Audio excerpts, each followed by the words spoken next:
quite interesting titles, and I look forward to actually hearing one of them in particular, if he actually turns up. Be interesting to see what sort of research he's done. Okay, the first speaker today will be Chris. He's out from area. His job tonight is to talk about the use of language and try to reduce the amount of filler words, much of the ones I'm actually doing right now. And he's also got a word of the day. So for that. Today's word is affliction. Basically, it is to a state of pain, suffering, and distress. A bit like myself.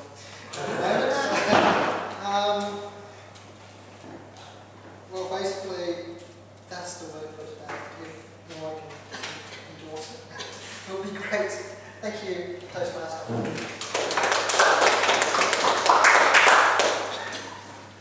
Okay, I'll skip the inspirational. I'm sure the speeches will more than make up for it. For his icebreaker speech tonight, it's Kumar. And evaluating that speech will be Bianca. And would you be able to talk about the objectives of the speech? So the objective of Project 1 of the icebreaker speech is to begin speaking before an audience and to discover speaking skills you already have and skills that need some attention. And it will go for roughly 4 to 6 minutes. Thank you.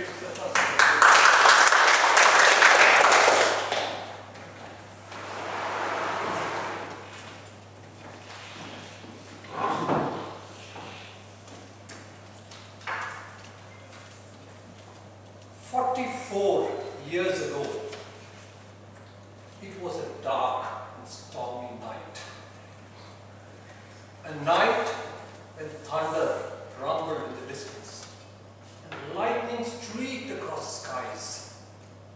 A night when dark grey clouds gathered across the skies. A night when stars tried to show their smiling faces but failed. A night when the celestial bodies were moving on their journey to nowhere. On this dark and stormy night, screaming and kicking, I came into this world. And the world was never the same again. Mr. Toastmaster, fellow Toastmasters, dear guests, good evening. I'd like to invite you on the short journey of my life. And I'll essentially cover 5 areas. My childhood, my education, my family, career, and my hobbies, passions, values, beliefs, and so on. I was born in India to an army officer. And I'm not sure how many of you are aware of the army way of life, but you live like nomads. You are moving from one place to another every couple of years. Believe it or not, I have changed 6 schools in my 12 years of schooling. 2 years literally in every school. Imagine that. You make friends, before you know it, you move over to a new school, forget your old friends, make new friends. Then you move on again, and again, and again. That's made me very adaptable. I can make friends very easily, get along with people very easily, because I had to do that. I was the first of 3 children. Fortunate me. Had 2 siblings, 2 sisters, came after me. Dad used to be out quite often. I was like a father figure to them because I was the man of the family. We had a great time. Army life, outdoor activities, physical stuff that I used to do with the army soldiers was awesome. Great childhood. I finished my schooling, and during my young days I had 2 passions. One, the arena, the secret mysteries of spirituality. That's something I was very, very fascinated by. The second thing was electronics. to ends of the spectrum. This was always conflict. I used to always wonder which way should I turn. However, the commercial aspects of life got the better of me, and I ended up doing my engineering in electronics and communications. I did that, started working as a research engineer, did that for a couple of months. I felt that was not my cup of tea.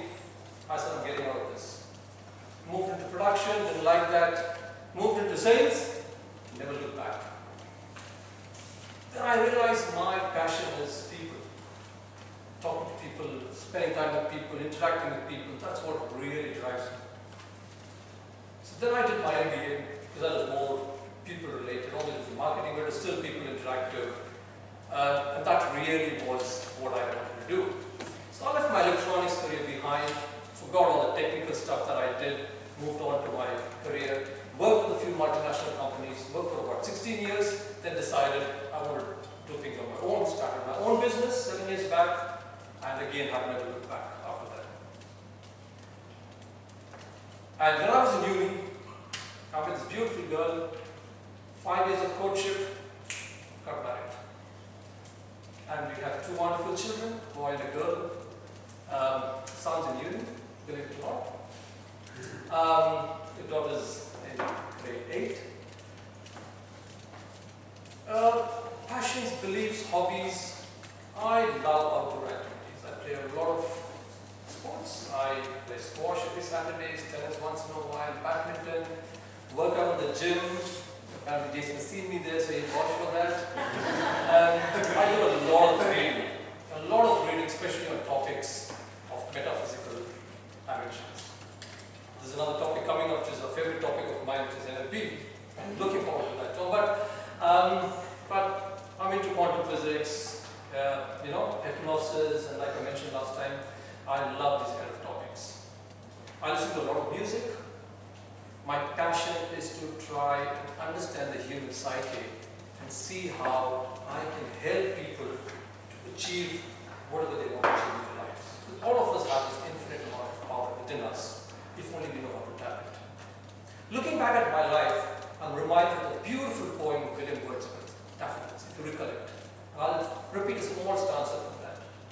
For oft, when on my couch I lie, in vacant or in pensive mood, there flashes upon that inward eye, which is the bliss of solitude.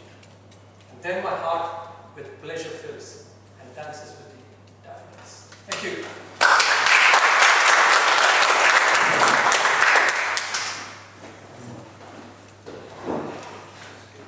Thank you for that. Excellent. To evaluate that speech would be Bianca.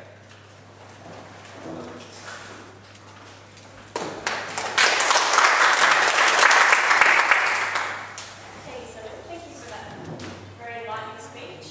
I'd like to give you, first of all, 3 commendations on things you did really well.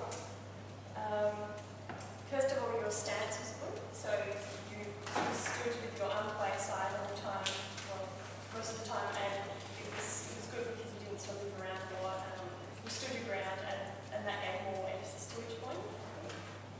And you have very good storytelling ability, so you use words like dark and cloudy and sort of very descriptive words, but it adds a lot of life to your story.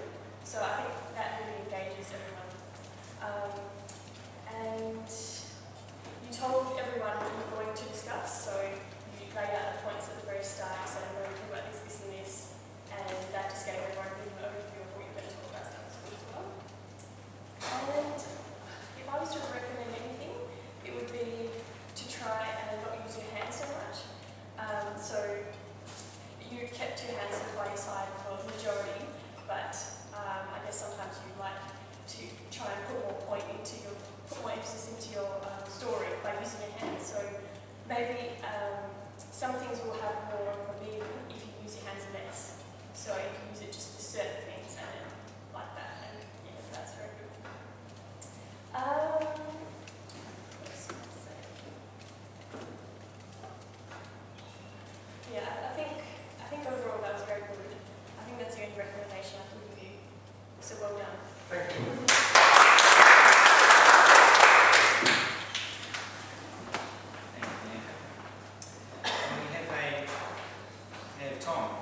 his second speech, I think, Tom, called Neuro-Linguistic Programming, which is you, what to say.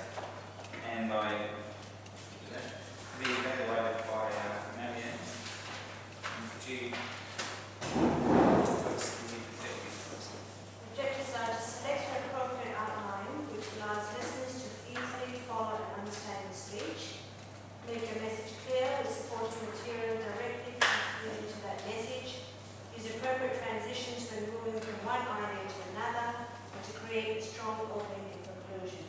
Time is 5 to 7 minutes.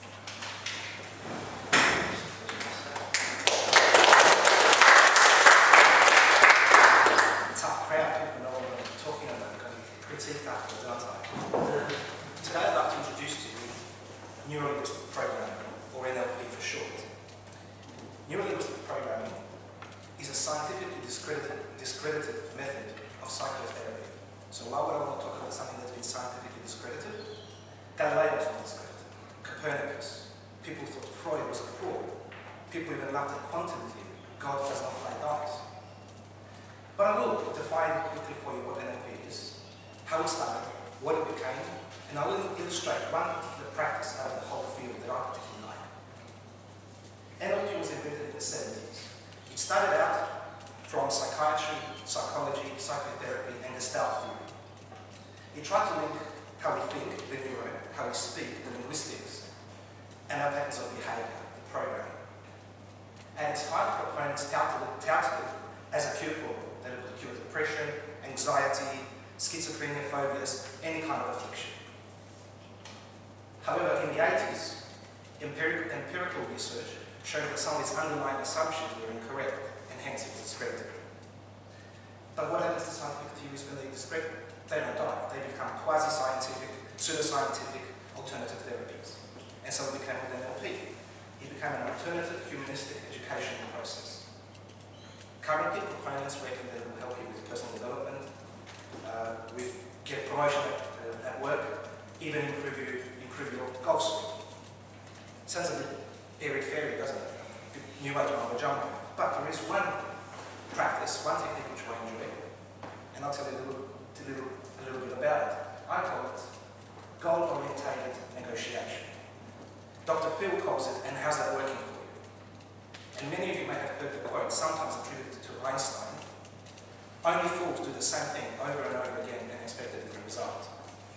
My favourite illustration of that point is from this episode of The Simpsons, where Bart tries to pick a cookie that's been electrified. Ow! Ow! And he just keeps going.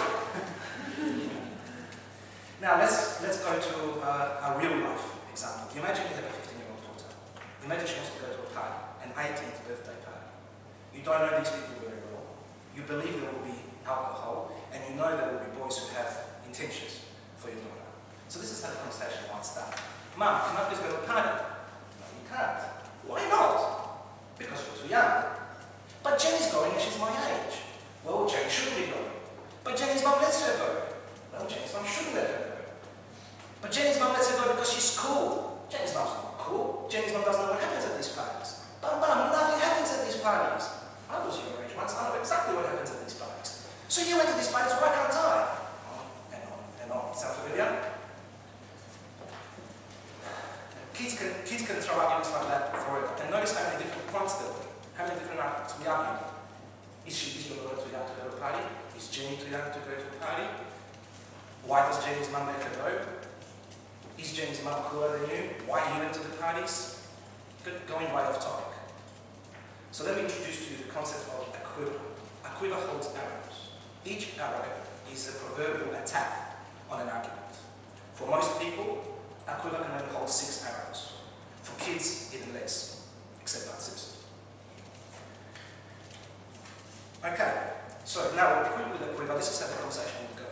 Mum, can I go to a party? No, you are too young. But Jenny's going. That may be so, but you are too young. But Jenny's mum lets her go. Perhaps, but you are too young. Jenny's mum is way cool. That may be so, but you are too young. I hate you, I hate you, I hate you. Okay, the first conversation probably ended up exactly the same way, so we didn't achieve anything this time. But notice I only stayed on one point. She's too young to go. Come second time, something similar will happen the third time, but I reckon by about the fourth time or so, she'll learn that a no means no, and she will stop arguing with you because she's no fool. But you have to be fair. There are rules to this. When you say no, you better have a good reason for it. You do have to say yes occasionally, and never change your mind. If you're given new information, that's not really changing your mind. That's a sign of intelligence, a sign that you can reassess a situation given new information. And so, that was my brief introduction to neuro-linguistic programming. If you are interested, there is a wealth of resources on the web available to you, and there are plenty of people who will happily take your money to let you know. I hope you enjoyed this presentation, and if it piqued your interest a little, so the better. Thank you.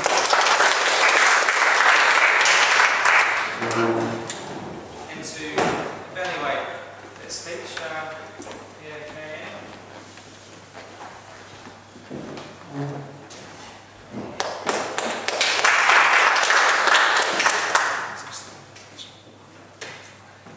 Tom had certain objectives to meet in his speech. He had to have the organization. First off, the opening should catch the audience's attention. He started off by saying, what is neuro-linguistic programming, or NLP? I had no idea what it was. He told me in simple terms what it was. The body must convey the ideas and support what he's saying. He did that. He used examples. He brought in Bart, which is his favorite person. Brought in the parent and the child situation. He had a conclusion there. The conclusion reinforced the idea he was actually conveying. And it made it memorable by saying, you want to know more, you'll take the money from you. That's what stuck in my head as a memory. I have two recommendations for you, Tom. First recommendation, your hands. Try not to keep your hands there. Keep your hands there. If you have cards, keep them there by your side. Use your hands with purpose as you want to speak. If you want to look at your cards, put them down. Very simple. Let your hands move from this side. Because if you have it over here, you tend to, you can see your nervousness by going this way, that way. Alright? Second recommendation, Tom, slow your pace down. Okay? You want to draw the audience as you're speaking. You want them to sink in with what you're saying. If you're going 100 miles per hour, some of the people here are going to get lost. And they're going to think, Mum said this, God said this, Mum said this, and then they'll be lost. So just slow it down nicely. Other than that, your transitions to the whole speech was fantastic. You actually did not show much affliction to fear. Sorry. Other than that, well done, Tom.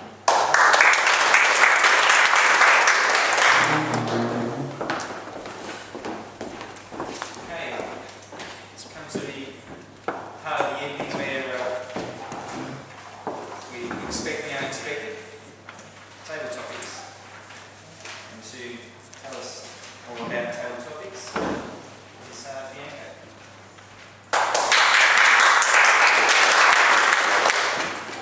Tonight's table topic is based around household items, which may sound very simple, and it is.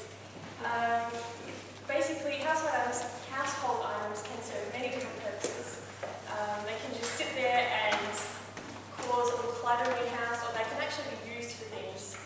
The things that sit and cause clutter are usually the things that you can give across people who you feel some sort of moral obligation just hang on to and keep in case they come over. But you can also recycle them and send them on. It's your choice. So anyway, I'm just wanting to get an idea tonight of what people think about different household items and what they mean to them.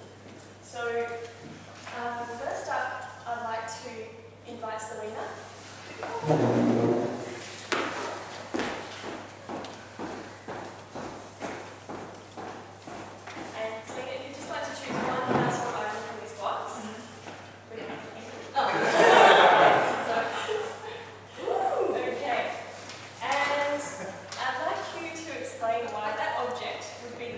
wonderful gift in the world. Okay, this is the most wonderful gift in the world, mainly because when I look at it and I see it, it reminds me of World Youth Day last year. So if you guys don't know what World Youth Day is, it's the largest, most best Catholic, youth Catholic gathering in the world. I love that. I love World Youth Day. So for World Youth Day, it was actually held in Spain, but we had other trips after the actual World Youth Day week. So after that, we actually went to Portugal and we went to Fatima. And I remember we went to one of the places in Portugal, and of course the Portuguese chicken, the Nando's chicken was over there. And when I look at this, it reminds me of Portugal.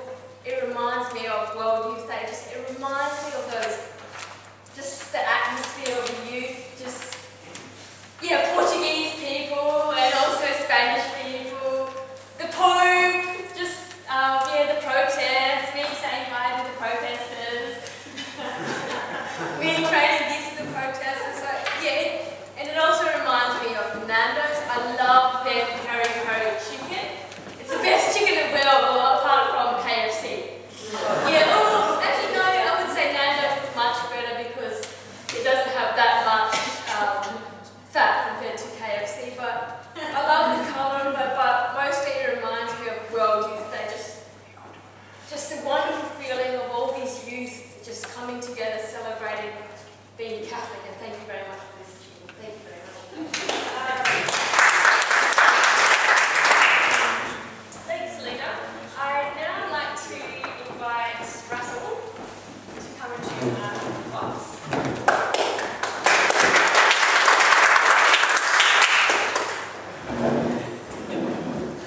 And I'd like you to explain what childhood memories come to mind.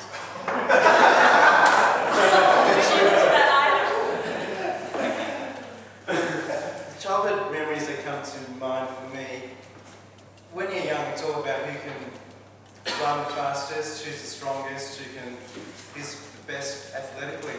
Who can climb the tallest tree, who can jump off the highest bridge at the swimming pool. It's all about distance.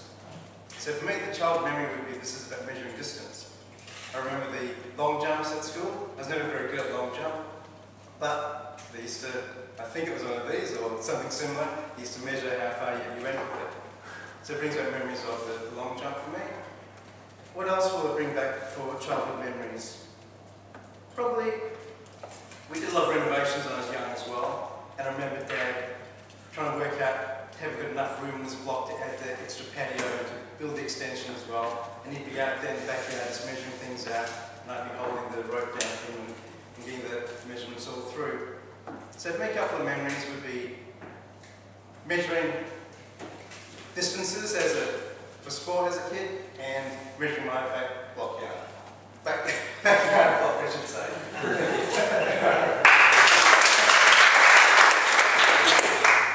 Thanks, Russell. I'd now like to invite Tom to come up and choose an item.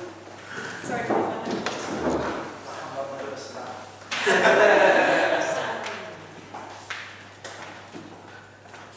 Okay, I'd now like to tell you to explain why you stole that item from your next door neighbour.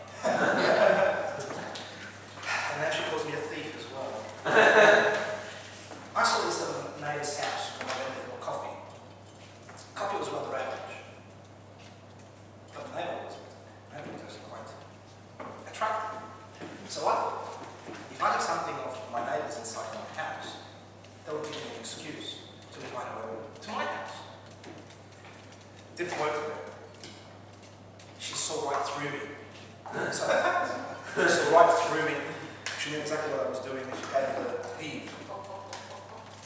And I felt this small afterwards. Really, really bad. But I didn't give it back to her. Serves her right for serving cold coffee, I reckon. Thanks.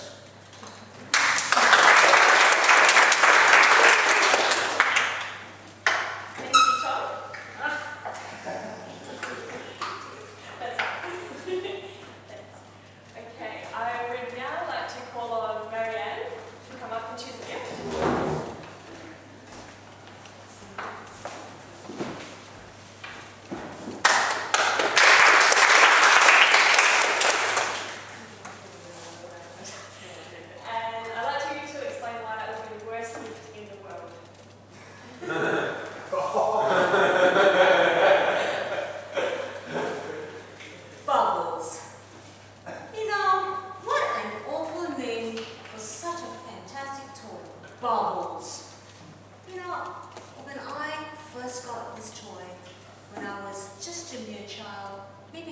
saw. I didn't know what this was. My mum said, "You would love this, Marianne." She gave it to me and I looked at it and I thought, what is it? Then she showed me. She took it out, she blew bubbles, and I thought, alright, that's alright. I'll try and catch it. But every time I caught it, the stupid thing used to break. I mean, what is the use of that? You give a present to someone, you try and play with it, you try and catch it, and the stupid thing breaks. And I thought, no good. My mum left, and I found the perfect thing for this. I opened it up. Oh, it tasted so good. Why would anyone want to blow from this when you can actually drink it? Mind you, it did give me a bit of a tummy ache later on, but thank you, Mum, for the drink.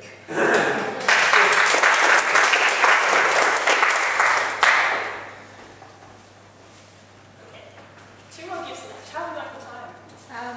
Nearly 8. Alright. I'm sorry to clear the name. I'd like to invite Clarence up to choose an item.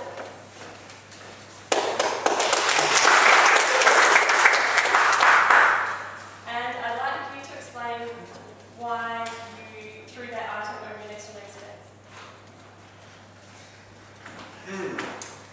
Okay, everyone remembers the boxing match stage. I mean, especially if you're a boy, who doesn't play fire? Come on, tell me. Everybody plays fire. And guess what? One day, I lit the curtains of fire. And I managed to put it out, but no problem was I need to get rid of the evidence. You see, I can't, I mean, if I get rid of the evidence, there's no way my mom would catch me and blame me for the curtains of fire. I mean, it's just spontaneous combustion. Yes, that would be perfect excuse. Spontaneous combustion happens all the time. So that was what I was thinking as I threw it across the immense fence in an attempt to hide the evidence. And I wish it worked, but it didn't because the neighbor threw it back.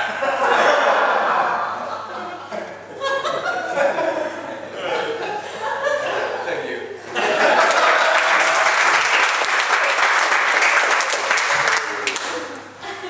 Okay. That brings us to the closing of the table topics. Thank you. Okay, to evaluate table topics, welcome Tim.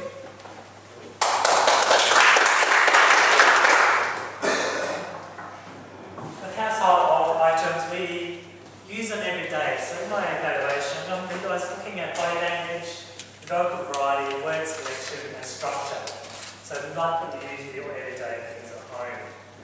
So we started off with Selena. And Selena, I think, encapsulates enthusiasm and energy. Doesn't matter what she said, the whole audience was gravitated by her energy and enthusiasm of the topic. And they were taken on a really good journey, and her structure was really, really great. It tied in with the youth conference with Portugal, so you were taken on a real journey and had a really good tie-in with the theme that she had. So fantastic response. My recommendation, Selena, is your hands. They've got a bit repetitive, so just look at that and perhaps use it with a bit more purpose. Perhaps to the side more, add a bit more emphasis when you try and illustrate points. But overall, fantastic results. I'd love to hear you speak more. Next one is Russell. Russell has, I think he's composed, you can see he's an experienced speaker, and I thought his introduction was quite strong. He gave several illustrations of measurements, which helps you give some idea and perspective about what he's talking about. He repeated the question, which allowed him time to formulate the question, answer, response. But he really started to use a bit of body language. So to measure the backyard, he used a little bit of body movement, so it's good to see. My recommendation, Russell, is I like to see a stronger conclusion. He still stumbled there. And with the body language, exaggerate it. When you're measuring distance, Show us the distance, not this far. So use the space around you for measurement. Next we have Tom. And Tom was the first person who really jumped into his subject matter. He didn't need to repeat the question. He knew exactly what to say straight away. It was a really good response, even